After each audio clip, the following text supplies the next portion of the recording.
Sanskrit had during British period particularly, for all that people say, there were certain very good things about them. Some of them at least were so enamored by Indian thought that they became great students of Indian thought. So till 1950, Sanskrit had a fairly good, important place in Indian education. They had introduced the system. Sanskrit will be compulsory in the schools for 2 years. It will be there as a major subject. And Calcutta University Department of Sanskrit was one of the major departments of research. And great, scholars, worked on the primary texts and translations and wrote learned treatises on that. It all died. Once we became free, what do we call independence, and what Punjabis call partition. The day we were partitioned, you see, one part of our mind, it became more subordinate, more subjugated than it was earlier. And after 1950, maybe sometimes I think it was a matter of state policy that if your young people discover their roots, they regain their self-respect, you see, and they start walking with erect shoulders, then the political dispensation that is there may have to pay a price. So the formula of running the country, they added something to the British formula. The British formula was very simple, divide. That they added to reorient the education in such a way that the young people begin to accept that all the original thinking is done there in the West and that we are merely recipients. They knew, because in 1957 a very powerful commission was set up by the government of India to go into the role and status and review of Sanskrit studies in India. It was led by Suniti Kumar Chatterjee. Dandekar was a member. Dave was a member. See, all the big scholars of the time, they were members. And their recommendations are remarkable. In fact, some of us should go to the internet and see those. I say all that needs to be said and all that needs to be done for Sanskrit was said by them in 1957.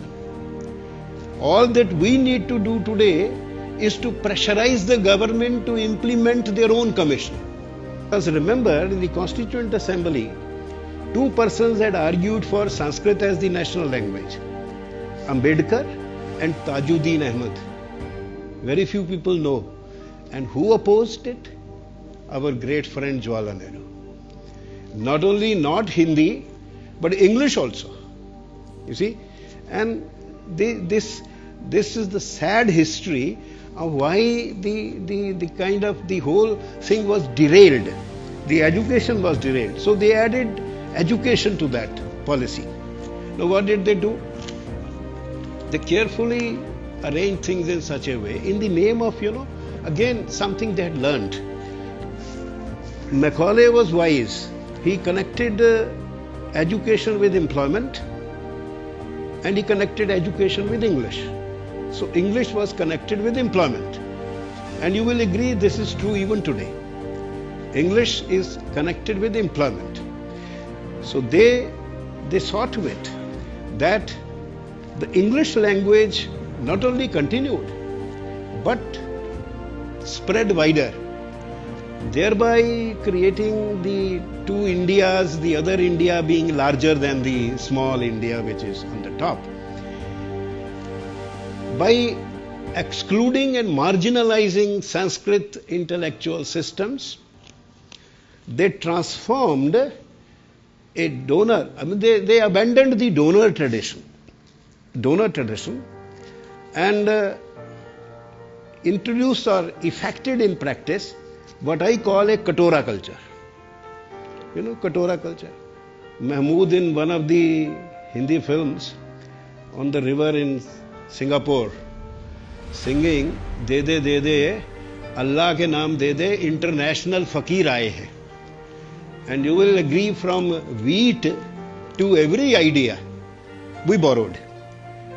And at the end of 19th and late 20th century, the West translated the vast Sanskrit knowledge systems into English, into some other European languages later, and enriched them, because you can't fault them. Just not blame them.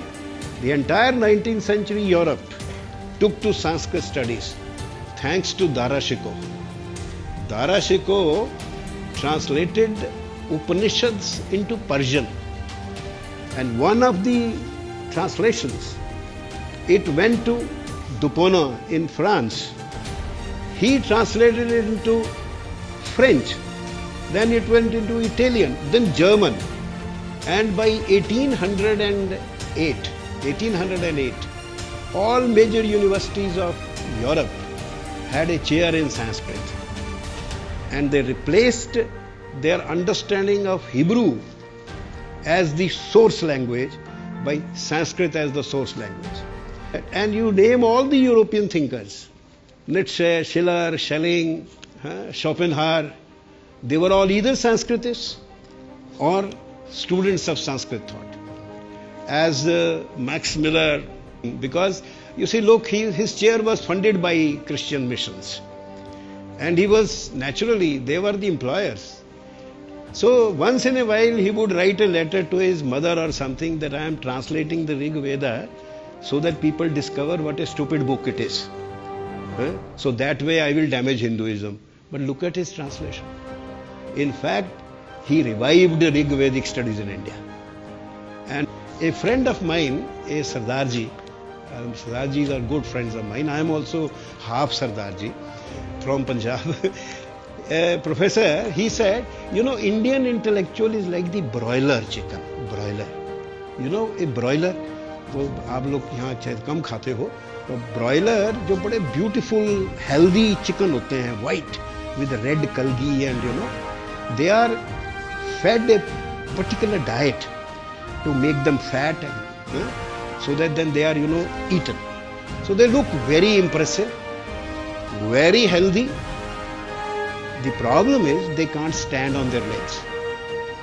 So Indian intellectuals are like broilers.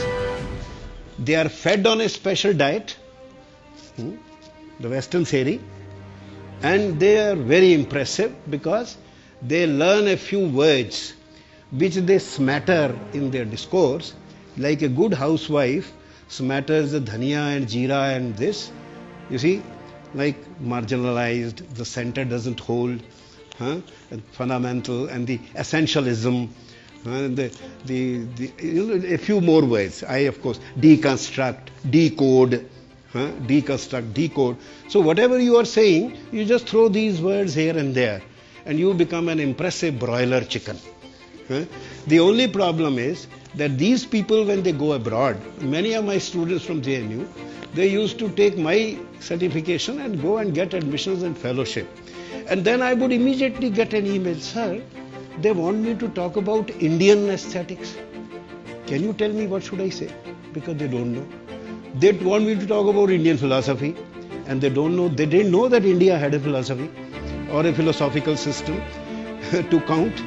So they expect them to talk about India. But they know nothing about India, they are broilers.